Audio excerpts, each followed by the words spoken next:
Okay, so I didn't really vlog this week, so I'm gonna roll this week's vlog into next week's vlog because I feel like it's just gonna be more eventful. I am about to head out to dinner with a coworker. This is my first time hanging out with this coworker, but she's cool. I think it'll be a good time. We're going to Venice, which I never go to Venice. I've been, of course, to the beach, but as far as restaurants, I've only been to one other restaurant, which was very nice. But I think we're going to a chill spot. You know, I don't really do chill, so I did decide to wear this. I think in my get ready with me video, I was debating about a this like white top, corset top with this Vivienne Westwood necklace. But at the end of the day, I'm a minimalist, but I'm still a fly girl, but I'm a minimalist, so I don't like all that extra. Like, this is subtle extra. It's bomb. So I just decided to wear this. It gives chill. I look chill. My hairstyle gives chill. Like, I'm not doing too much. I even took off my lashes because I'm not trying to do too much. Like, this is a chill dinner. I took the day off because I needed to. I called in sick. I was sick and tired, so I didn't go to work today, so I was able to be productive. Went to the gym, cleaned, ordered groceries, filmed 3 YouTube videos for y'all because I love y'all. And yeah, now I'm about to head out to dinner. I just knew that if I went to work that I wouldn't even have the energy because I didn't go to bed on time. I stayed up watching Drewski and whatever that show. What other show did I watch? Oh, Abbott Elementary. That was good too. So I just stayed up later than I should have, and then didn't get up for the gym. It just, my day was thrown off. There's no way I could have made it to work and still been able to go to dinner without shutting down completely. And then on top of that, I would have came home to a junky house, and now it's not junky. So I am happy I took the day. Yeah, so I'm about to head out because I'm supposed to be there at 7:15. I think it's like 6:09. It's a 45-minute drive with the traffic and whatnot. So I just love the Forever Roses. Like, they're my favorite. I've already had these, maybe not a year, going on like, they're a little dusty. Maybe going on a year, but I think they last for 2. I hope they last for 2. Okay. I'm driving now and I forgot my car piece, so I'm just gonna hold this. Since I'm in a little bit of traffic, I feel like I can hold it because I'm going super slow. But I'm on my way to get laser hair removal. This is not my first time, but this is my first session back in a minute. I got laser hair removal last right in before. 1,000 feet, merge onto I-5 North Golden State Freeway. Rude. I got laser hair removal right before I went on my trip to Italy and Paris back in August. And it lasted me for about 3 months and then started going back, and now I'm finally going back. I've been Chewbacca, if you haven't realized. I have been covering my arms or wearing long sleeves up until literally yesterday when I shaved, because you have to shave before you get the treatment. So I shaved yesterday and I just knocked out some videos, finally hairless under there. I love it. I can't believe I'm just now starting. I should have started like when I was 21, to be honest with you, but I thought somebody was honking at me. What the fuck? No, clown. Anyway, I'm so excited because it lasts so long, and even when it does grow back, it does grow back fully, but not as thick, you know, so this is probably going to be my 4th session out of about 12 that I'll need. Because I have darker skin, they have to keep it on a lower setting, and which means I need more rounds than maybe like someone fair-skinned would need. Okay, this is the place. It's called LA Beauty Skin Center. It's amazing. My girl's name is Lizzie, and she's off the chain. She's so sweet and cute, and she always compliments me, and I love that. And this is Glenda.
been vlogging this week, but I have so much to tell you. It's been an eventful week.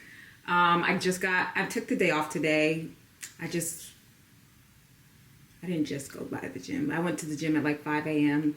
and then I got up, I edited a video, I showered, and now I'm about to drop off this rental car. Finally. I'm about to drop off this rental car and just hang out at the house until they call me to tell me my baby's ready. And then I have to meet with the teacher, and I'm gonna do a lot of homework today. But yeah, I have some work news. Like, somebody yelled at me at work when I was talking to somebody, and that's crazy. Like, because why are you yelling? But I'm gonna get into that later. And matter of fact, I might just put it all in that one video I was talking about creating, about power dynamics and being humble, being told to be humble. And now this week it was, and they did apologize, but not until I confronted them about it, you know? So I was like, were you going to apologize? Or are you going to act like nothing happened? I don't know. But I'm on my way out. I'm going to be walking. It's cold outside, but I'm still going to walk because it's fairly close and I can use the steps. So, okay, I walked home. I returned the rental car. I walked home because the rental car is like place is like 20 minutes from my house. It's a nice walk, but nothing crazy. So I walked. I used to live in New York, so I'm used to it. Well, I'm not used to it as much anymore, but a 20-minute walk, that's nothing. Anyway, for one, I got a day of rental waived. I was supposed to pay a day for returning it today versus last night because I didn't want to do it last night. It was raining. I would have had to return it to LAX and then catch like a $100 Uber. It just didn't make sense when I could just keep it for an extra $40 or $38 and some change, you know? So I decided to just cough up that 38. Ended up getting my rental day waived. He was like, yeah, how was the car? I was like, it's a gas guzzler, and I had to swap it out once because the first car was messed up. And he was like, well, what can I do? I was like, you can waive this extra day. And he was like, done. I was like, period. And so when I was walking home, this older black woman, she was like, you just look like a dancer. I was like, what does that mean? In my mind, I'm like, what does that mean? I told her thank you.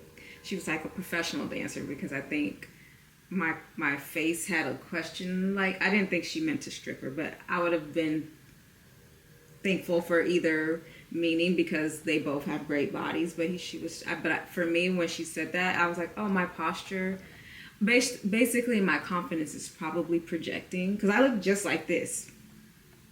I had sunglasses on, but otherwise I look just like this. No makeup, no earrings even. And I was like, oh, wow, thank you. And then I walked up a little further, closer to my house at this point, and this white boy ran down on me. Now, he wasn't my type, but I've just never been hit on by a white boy before. But he was on a little scooter. That was...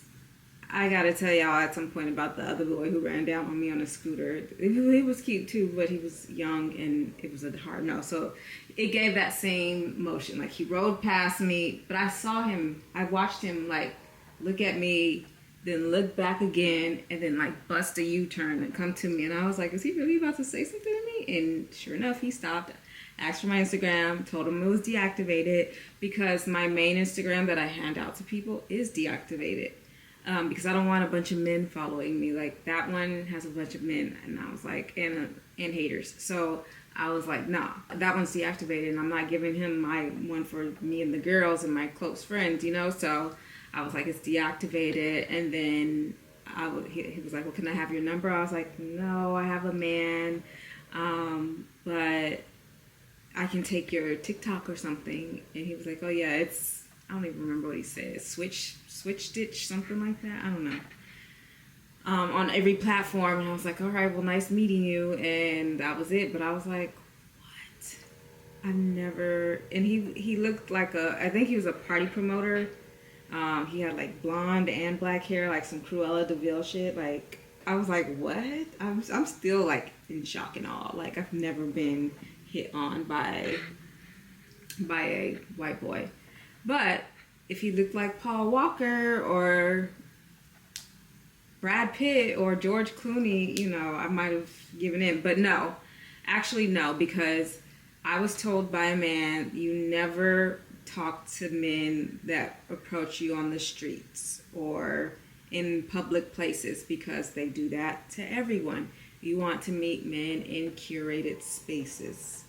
So I'm holding on to that. So even if I was attracted to him, I still probably wouldn't have done it because, again, I'm sure the next beautiful woman he walks by, he's going to run down on them and so on and so forth. So, but flattered nonetheless. Really quick before I get into my homework, because I have a lot of work to do today, I'm waiting on the car shop to call me. I don't even know where my phone went. But really quick, I wanted to tell you what happened. So I have this coworker. So back in August, I fell out with a couple of my friends. One of them we're good again, but we don't talk as much. And then the other one is, she's done, okay? But I was telling, around that time, I told one of my coworkers about the story about how I needed to set boundaries and so on and so forth. Yesterday, the day before yesterday, he came up to me and was like, yeah, remember you told me how you had to set all these boundaries when you went on your trip with your friends? I ended up bringing your situation up in a conversation with my friends because we were talking about boundaries that day.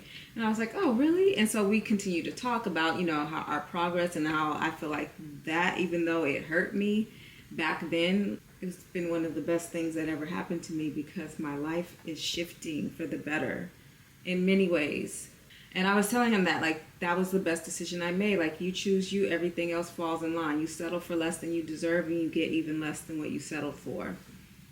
So as we were having this conversation, behind me in the office, because remember I showed you my office, there's this square area behind me. Behind me there's two of our other managers in that corner, but the rest of the office is completely empty and completely quiet. So we're having this conversation and we're talking low because I'm saying things that are sensitive that I didn't want those two behind me to overhear. So I know we're talking low. But my coworker that was talking to me said something funny and we both laughed out loud. Not even obnoxiously, just out loud. I can't even recreate it because it was just an out loud laugh. I won't say it was quiet, but our conversation was quiet. And when we did that, one of the managers behind us said, hey, I want to do what he did. Okay, I'm holding up this camera, so I'm going to prop it. He said, hey, but much louder than I said, hey. And he was like, this is an office, we're trying to work, whatever he said. And we looked at each other. I was like, I said, it's tense in here. And he was like, yeah. And so we wrap up our conversation, and as he's leaving, he stops them and he was like, look, next time you want to get my attention, don't clap at me. And that manager immediately got defensive, and was like, we're trying to work. This is an office. And you guys were talking loud and I was trying to get your attention. And he was like, don't clap at me. And then walks away. I was proud of that. And then that moment I realized, oh snap, I need to check him too. I need to address this because if I don't, it's a slippery slope. You let this slide, it's going to happen again and it's going to happen worse and so on and so forth. And that's something, I'm not in that era of my life where I'm letting stuff like that slide. So I don't really see him for the rest of that day. He runs around a lot, helping people. He's generally a good manager and I generally like him. But unacceptable. So I go home for the day. My plan was to talk to him the next day. I had this whole speech prepared. I was like, I just want to make sure that never happens again. I'm not a dog. I'm not a child. This office is always loud, a lot of laughter. I'm not going to walk on eggshells around here. If someone says something funny, I'm going to laugh just like you and everyone else. At the bottom line, treat me like you treat your managers, with respect and courtesy. I had it all laid out. It was perfect. But what ended up happening is when I got there, I was like, hey, can we talk? I said my good mornings because I'm a polite girl. I was like, good morning. Can we talk about yesterday when you clapped and yelled at us? And he was just like, oh, I think he was taking it back because he was moving like nothing had ever happened. Chipper, good morning. I was like, good morning. Can we talk about what happened yesterday when you clapped and yelled at us? And he was like, yeah, he said something. I was like, I just want you to know, like, that can't happen again. I'm not a dog. I'm not a child. And I would never talk to you like that. And he was like, I'm sorry. I couldn't believe it, because from what I've heard, there's no apologies from this manager usually. Like, right or wrong, stands on business, you know? So I was like, oh, so that kind of disarmed me a little bit, and I forgot everything I was supposed to say, because I was ready to give it, okay? I was ready. And he was like, I'm sorry, you can ask so-and-so, the person he was talking to. I was trying to get you all's attention for a minute. I was like, yeah, but there's a better way to do it. You know, this is still a professional setting. I want to be respected just like I respect you. And he was like, you're right, I'm sorry. And I was like, all right. And that was it. And I'm proud of myself, because sometimes conflicts can give me anxiety. Not because I'm scared of the person. I don't know what it is, because I'm not fearful. But something in me is, and I'm trying to figure that out and clear it out. But I figure the best thing I can do is keep putting myself in conflict until it goes away. So I had those emotions, but I still pushed through. I wish the whole thing would have played out. I don't wish he would have stood on business in this case, because I don't ever want him to talk to me like that again. But I want to be in situations where now they don't agree and stay in their position, and then I have to actually step up for myself. I need to be in conflict more to get rid of whatever anxiety I have, and be preparing myself to be the lawyer I plan to be. So this is all of these things I consider are tests, and I just am grateful for them, because they're sharpening me. Like, I'm literally being sharpened in real life, in real time.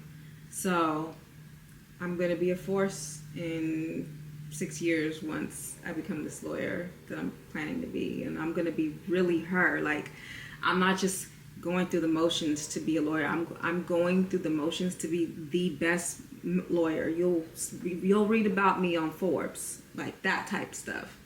So yes, if I tell everybody, if for any reason I get into Harvard Law, guess what? I'm going to Massachusetts for 3 years. I'm not turning down Harvard Law. That's crazy. But I'm planning to stay in California, Berkeley probably, or UCLA or USC. I think that's the only update I have for you today. Well, for now, I'm about to make breakfast, because I still haven't eaten. I'm supposed to eat protein right after I work out, but I wasn't. My stomach was hurting. I just wasn't feeling it. But now I'm hungry, so I'm going to eat and then do my homework and wait on the body shop to call me to tell me I can pick up Vanity. If y'all don't know, Vanity is my car. Love her to pieces. Can't wait to reunite. Hey guys, I am back in Vanity. Let's go to work. I'm in a good mood, and I'm in my feminine energy these days. I just feel really beautiful, and I'm excited for that. I'm gonna close the camera so that it doesn't distract me while I'm driving. My eyes are a bit watery. I'm just so happy to be here. Like, I feel very grateful, not just to have my car back, but just in general. Like, my life just seems to be like going so beautifully, and I'm so grateful. And it was really all the result of a big energy shift. That's it. I changed my mind. I changed my course. I set some boundaries. I'll say that. I set some boundaries, and my life started blooming. And that's why I call my channel Janae and Bloom, because it's not over yet. I'm still in the blooming process. I think for as long as I live, I'll be in the blooming process, because as soon as I accomplish all my current goals, I'm going to strive for more. So I'm just super excited for everything, and I feel blessed, and I could cry, like, but I'm not.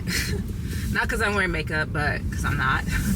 But I could just cry, because who knew this is all it took to just become the best version of yourself? Literally just walking in faith and making decisions. And I still have more faith to walk in.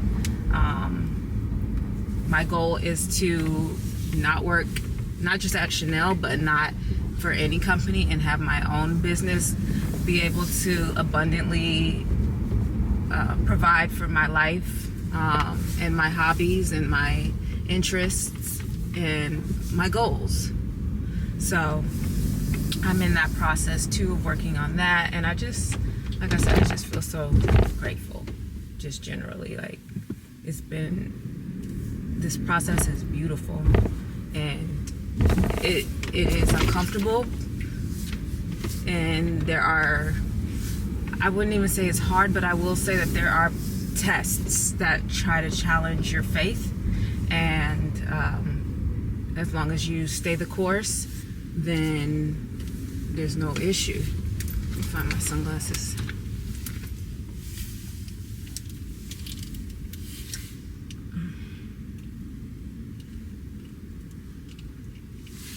Like, even stupid drivers won't get on my nerves today. I am on a mission.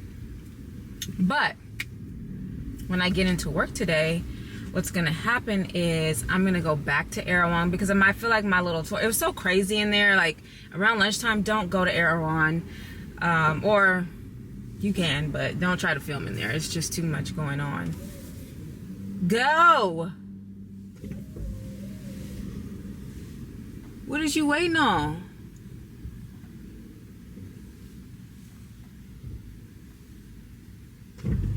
I'm not road raging, I'm just confused.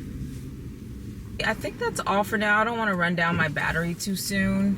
I just want y'all to know how happy I am. Not just for my car. I'm absolutely happy to have Vanity back, but I'm also just happy with myself these days. You know, I'm proud of me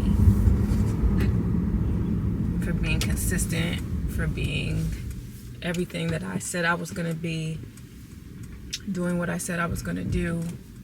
It's an amazing feeling, and that's all.